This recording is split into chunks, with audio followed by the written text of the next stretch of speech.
Hello everyone, welcome back. So in our previous video we discussed class 9 chapter 9 force and laws of motion के exercise के solutions from question 1 to 6 हमने अपनी previous video में discuss कर लिए थे और आज हम discuss करेंगे इसके solution from question number 7 to 12.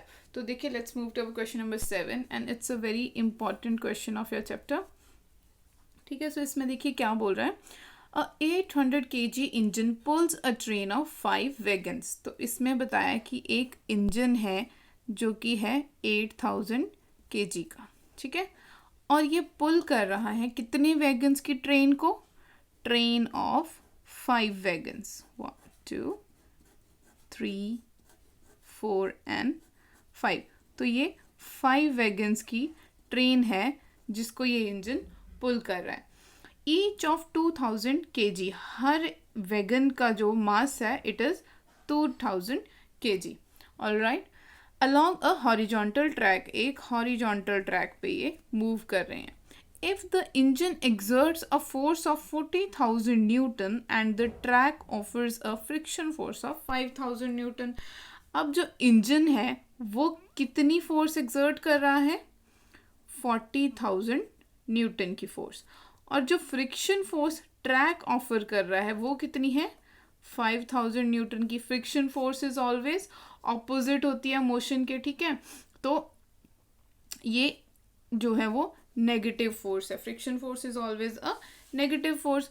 तो देखिए अब हमने निकालना क्या है? Calculate net accelerating force. Net accelerating force हमने अपने फर्स्ट क्वेश्चन में निकालनी है. Net accelerating force. अब देखिए नेट एक्सेलरेटिंग फोर्स मतलब जितनी भी फोर्सेस लग रही हैं, उनका सम. तो देखिए कौन सी फोर्स लग रही है? एक फोर्स लग रही है जो एक्सर्ट कर रहा है इंजन, वो कितनी है? 40,000 न्यूटन की, ठीक है, प्लस दूसरी फोर्स कौन सी है हमारे पास? Friction force, that is 5000 newton की फोर्स, ठीक है. बट ये है फ्रिक्शन फोर्स, ये ऑलवेज है होती है ऑपोजिट में, ठीक है, और इसमें इसलिए लग जाएगा नेगेटिव साइन बिकॉज ये है हमारी फ्रिक्शन फोर्स. तो हमारे पास आ जाएगा 40,000 प्लस माइनस इज माइनस 5000 और हमारी नेट एक्सेलरेटिंग फोर्स कितनी हो जाएगी? 35,000 ऑफ न्यूटन. तो ये आ गई हमारी अब नेट एक्सेलरेटिंग फोर्स, ठीक है. अब अगला बी पार्ट क्या है इसका? बी पार्ट में हमने कैलकुलेट करना है the acceleration of the train. अब देखिए हमसे क्या पूछा गया है? एक्सेलरेशन किसकी पूछ रहे हैं यहाँ पर? Of train. And we know that from second law of motion F is equals to ma. तो हमें क्या क्या चाहिए? एक तो हमारे पास एक्सेलरेशन फाइंड आउट करने के लिए, अगर इसको यही रहने देंगे it will B acceleration will force upon mass. तो हमें क्या क्या चाहिए एक्सेलरेशन फाइंड आउट करने के लिए? एक फोर्स चाहिए, एक मास चाहिए, ठीक है. तो फोर्स तो हमने नेट फोर्स निकाल ली. ये भी ध्यान में रखना है कि हमने नेट फोर्स लेनी है कैलकुलेशन में. जब भी we will take the force we will take net force, ठीक है, नेट एक्सटर्नल फोर्स. तो हमारे पास नेट फोर्स आ गई है 35,000 न्यूटन की. ऑलराइट, अब हमने देखना है मास. मास किसका देखना है? This is a very important thing, ठीक है. अब देखिए हमने मास देखना है ट्रेन का एंड हमारे पास दिया हुआ है ट्रेन ऑफ 5 वैगन्स. मतलब इंजन है वो पुल कर रहा है ट्रेन को और ट्रेन क्या है? 5 वैगन्स की है, ठीक है. तो हमने मास भी लेना है 5 वैगन्स का क्योंकि हमें दिया हुआ है क्वेश्चन में कि ट्रेन है जिसके पास 5 वैगन्स है. तो 1 2 3 4 5 वैगन्स, ठीक है. सो मास कितना आ जाएगा? Mass of train will be 5 wagons हैं, हर एक का मास कितना है? 2000 kg. तो हमारे पास आ जाएगा टोटल मास एज 10,000 kg, पूरी ट्रेन का मास, ठीक है. सो हमारे पास एक्सेलरेशन आ जाएगी, it will be 35,000 newton upon mass is 10,000 kgs and हमारे पास आ जाएगा 3.5 metre per second square because our units of acceleration are 3 metre per second square. और ये आ गया हमारे पास इसका answer. Alright, the important thing is आपने क्या कंफ्यूज नहीं होना है क्योंकि हमारे पास अब हमने 8000 kg को क्यों नहीं मास में लिया? बिकॉज हमारे पास पूछा है एक्सेलरेशन ट्रेन की, ठीक है। और यहाँ पर हमें क्वेश्चन में लिखा है इंजन पुल कर रहा है एक ट्रेन को जिसके 5 वैगन हैं, मतलब train consist of only 5 wagons, ठीक है। और उसका मास हमने 5 वैगन्स का मास ले लिया इसलिए, ठीक है। तो this was our question number 7. Now let's move to question number 8. An automobile vehicle has a mass of 1500 kg. तो ठीक है, एक व्हीकल है जिसका मास है 1500 kgs.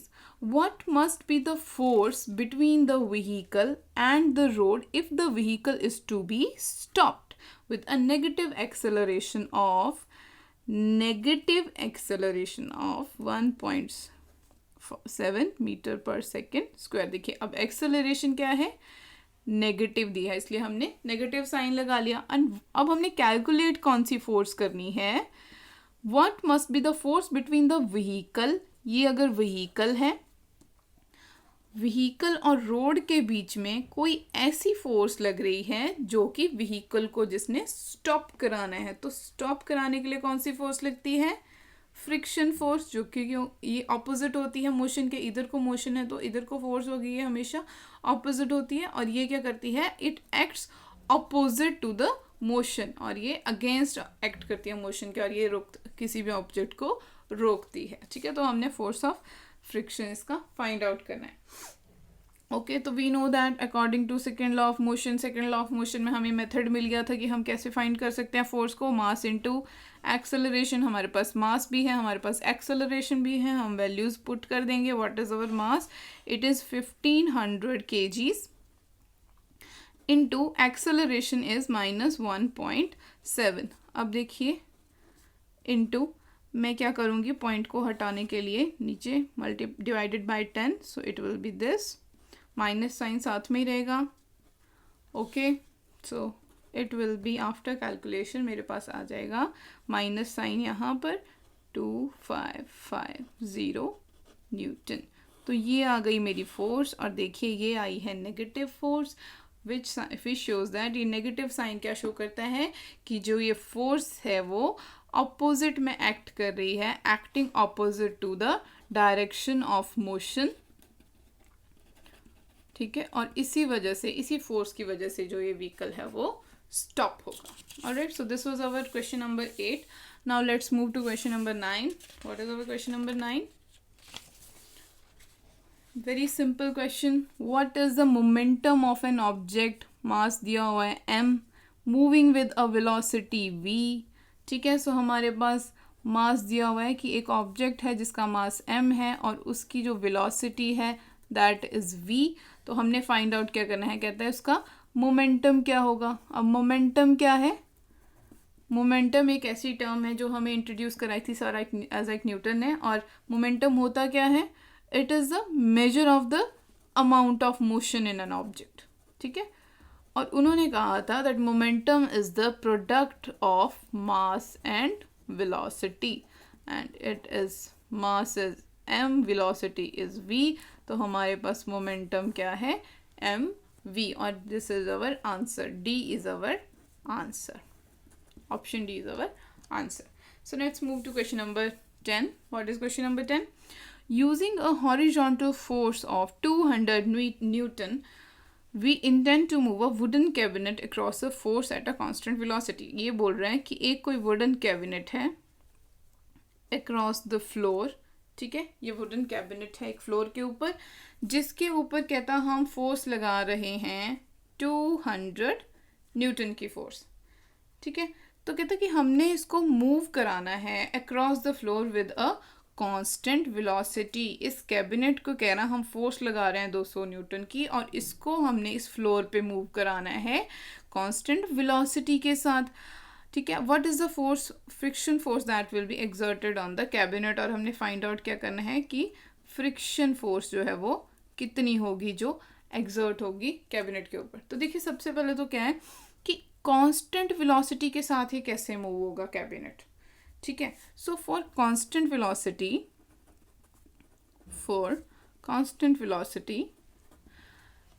वेलोसिटी में इसको मूव कराने के लिए जो नेट फोर्स है वो ज़ीरो होना चाहिए. For constant velocity net force must be zero. अब ये क्यों, मैंने क्यों बोला कि जो नेट फोर्स है वो ज़ीरो होना चाहिए। देखिए अगर इधर से कोई फोर्स लग रही है, कोई 200 न्यूटन की, इधर से 10 न्यूटन की, इधर से कोई, इधर से अलग अलग फोर्सेस लग रही हैं, तो वो सब अपना अपना इफेक्ट देंगे। कभी वो इधर को होगा, कभी इधर को होगा। अगर इस साइड से भी सेम साइड से अलग अलग फोर्सेस लग रही हैं, कभी ज़्यादा लगेगी तो तेज़ चलेगा, फिर कम फोर्स लगी तो कम चलेगा, ठीक है। तो क्या है कि अगर नेट फोर्स ज़ीरो होगी, ठीक है, तो वो एक कांस्टेंट वेलोसिटी के साथ चलेगा। और नेट फोर्स ज़ीरो कैसे हो सकती है?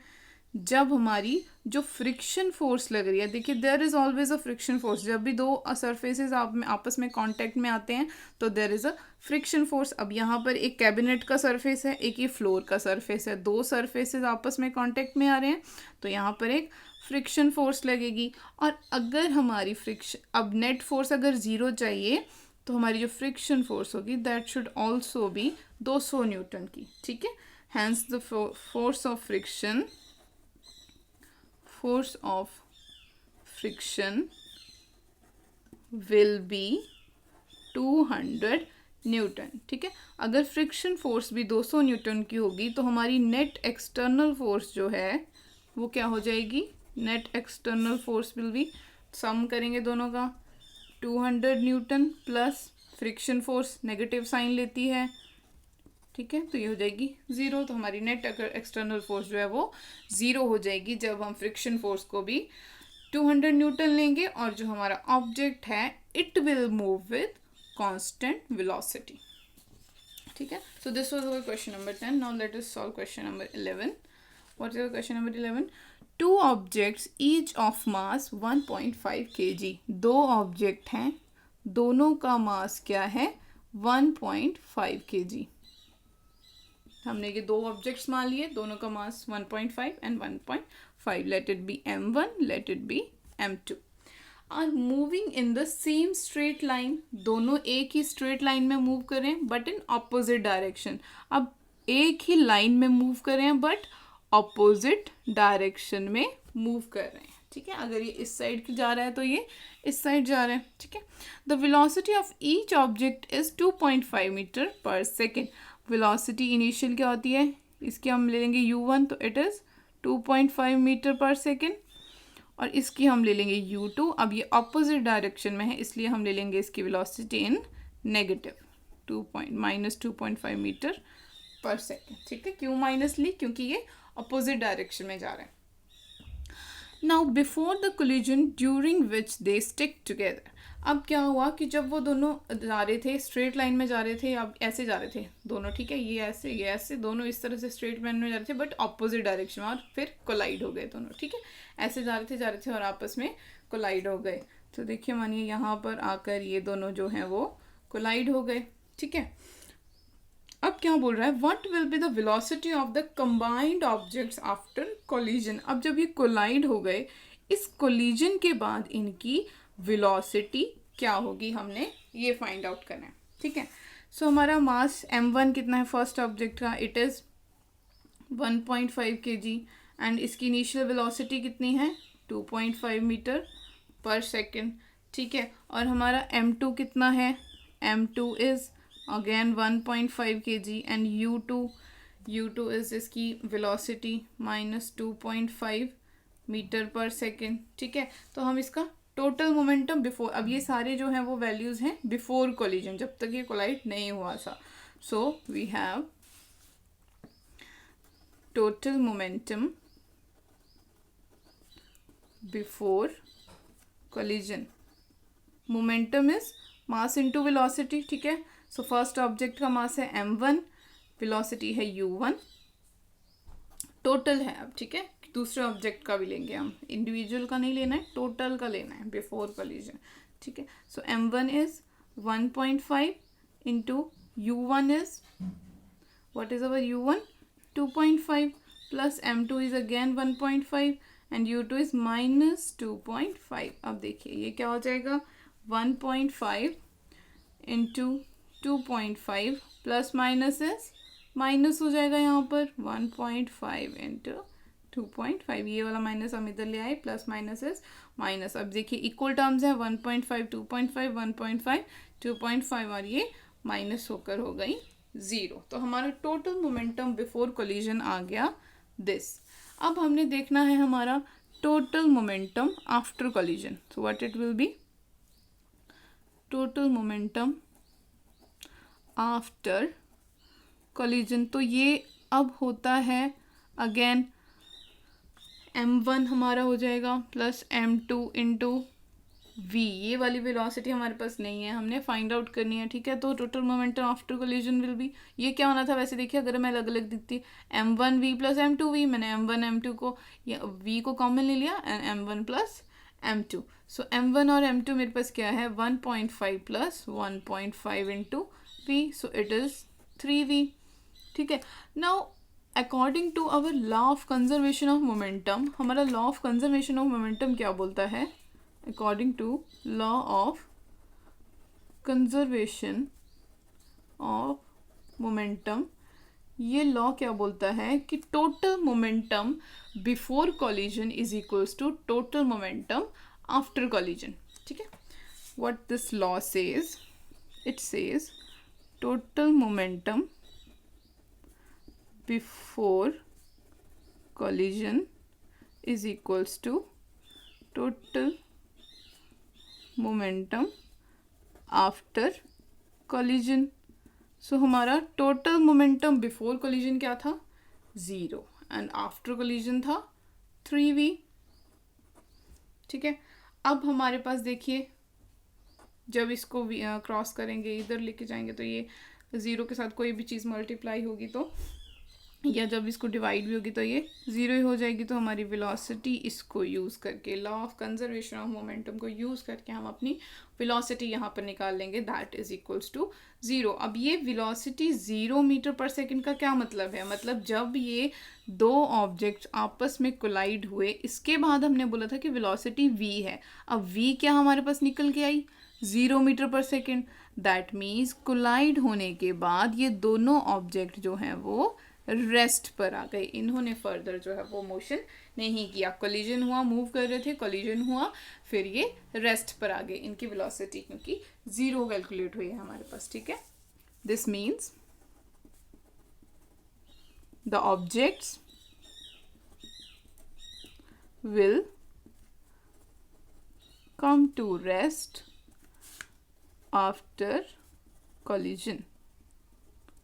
ठीक है, सो ऑब्जेक्ट्स हैं जो हमारे वो रेस्ट पर आ जाएंगे after collision. So this was question number 11. Now let's move to question number 8. What does it say? Question number 11 था, अब है हमारा क्वेश्चन नंबर 12. तो what does it say? According to third law of motion, when we push on an object, the object push back on us with an equal and opposite force. जो हमारा third law है बोलता है कि वो क्या बोलता है कि जब हम किसी ऑब्जेक्ट को पुश करते हैं, धक्का देते हैं, तो वो भी हमारे ऊपर इक्वल एंड ऑपोजिट फोर्स जो है वो वापस से लगाता है. ये हमारा थर्ड लॉ ऑफ मोशन है. If the object is a massive truck, अब वो बोलता है कि अगर कोई जो हमारा ऑब्जेक्ट है वो एक बड़ा सा एक ट्रक है. ठीक है, कहते हैं कि हमारा ऑब्जेक्ट हमने यहाँ पर लिया है एक बड़ा सा truck, parked along the road side, जो कि रोड साइड पे पार्क किया हुआ है, रेस्ट में खड़ा है. It will probably not move, तो ये जो है वो मूव नहीं करेगा. तो कहता है कि अ स्टूडेंट है, उसने इसके आंसर को जस्टिफाई. अब हमने ये क्वेश्चन किया है यहाँ पर कि वो क्यों नहीं मूव हुआ. जो रोड साइड पे एक ट्रक खड़ा है, बड़ा हैवी सा ट्रक खड़ा है, उसको आप धक्का दो थोड़ा सा, वो नहीं मूव होगा ना, तो वो क्यों नहीं मूव हुआ.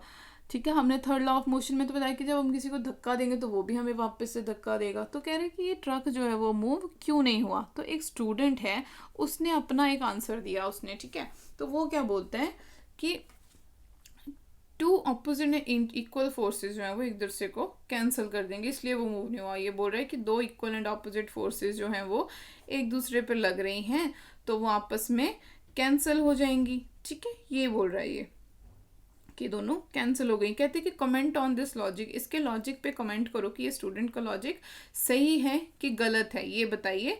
और फिर एक्सप्लेन भी करो कि ये ट्रक क्यों मूव नहीं हुआ. तो देखिए इस स्टूडेंट ने जो लॉजिक दिया कि दो इक्वल एंड ऑपोजिट फोर्सेस आपस में कैंसिल आउट हो जाती हैं, ये जो है वो गलत है जस्टिफिकेशन उसकी. ठीक है, क्योंकि ऐसा नहीं होता है. ठीक है, अब देखिए ये जो उसने एग्जांपल दिया ये तो है एक बैलेंस्ड फोर्सेस का एग्जांपल. बैलेंस्ड फोर्सेस में क्या होता है कि एक ऑब्जेक्ट होता है, एक फोर्स जो है वो यहाँ से लगती है, दूसरी same equal but opposite force दूसरी साइड से लगती है और ऑब्जेक्ट जो है वो मूव नहीं होता है। ठीक है, ऐसे ही होता है ना बैलेंस फोर्सेस में कि एक ऑब्जेक्ट पड़ा है, उस पर मैं इधर से भी बराबर फोर्स और ऑपोजिट फोर्स लगा रही हूँ एक तरफ, ठीक है, और ऑब्जेक्ट जो है वो रेस्ट में पड़ा रहता है, मूव नहीं होता है। ये बैलेंस्ड फोर्सेस में होता है। बट यहाँ पर क्या होता है, न्यूटन थर्ड लॉ क्या कहता है कि दो ऑब्जेक्ट्स पे डिफरेंट डिफरेंट फोर्स लगती है, action and reaction force. For example आप जब चलते हो, ठीक है, आप जब चल रहे हो तो आप अपने पैरों से फोर्स लगा रहे हो रोड के ऊपर बैकवर्ड,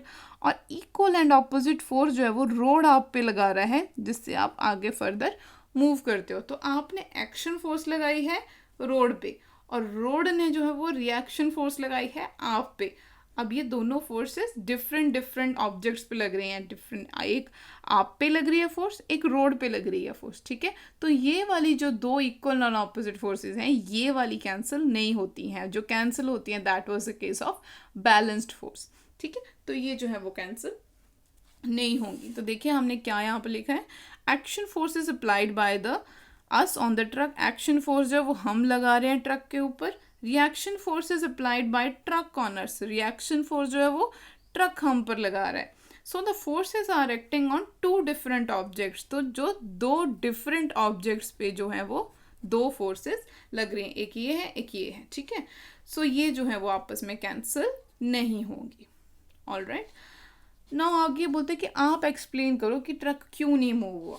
तो ट्रक है वो मूव क्यों नहीं हुआ। देखिए जब इस पर हमने फोर्स लगाई, ठीक है, जब दो फोर्सेस, अब ये रोड पे खड़ा है, ठीक है, हमने बोला था कि जब दो सरफेसेस आपस में कांटेक्ट करते हैं, फॉर एग्जाम्पल ट्रक की टायर का सरफेस है और रोड का सरफेस है, आपस में जब कांटेक्ट में आएंगे तो एक friction force is always there, ठीक है। फ्रिक्शन फोर्स क्या करती है, अपोज करती है मोशन को। अब मैं जब इसको पुश कर रही हूँ, इस ट्रक को जब धक्का दूंगी तो जो फ्रिक्शन फोर्स है वो भी वहां पर ज़्यादा है, ठीक है। तो वो क्या करेगी, मेरे पुश को और फ्रिक्शन फोर्स जो है वो बैलेंस कर देगी और वो ट्रक मूव नहीं करेगा। फिर क्या होगा, जब मैं 10, 15, 20 और लोग बुलाऊंगी कि चलो भाई ट्रक को धक्का लगाते हैं, तो इस पर इतनी ज़्यादा फोर्स लगेगी ट्रक के ऊपर कि ये फ्रिक्शन फोर्स को अनबैलेंस कर देगी, ठीक है। फ्रिक्शन फोर्स कम रह जाएगी और जो हम फोर्स लगाएंगे वो इतनी ज़्यादा हो जाएगी कि ट्रक जो है वो मूव कर जाएगा, ठीक है। सो इसीलिए जो है वो ट्रक मूव नहीं करता है, क्योंकि जो मैं पुश लगा रही हूँ इस पर वो बहुत कम है और जो फ्रिक्शन फोर्स है वो इसको बैलेंस आउट कर देती है और ट्रक जो है वो मूव नहीं करता है। Truck doesn't move because the force being exerted on the truck is balanced by the friction force. Friction force जो है वो बैलेंस आउट कर देती है उस फोर्स को।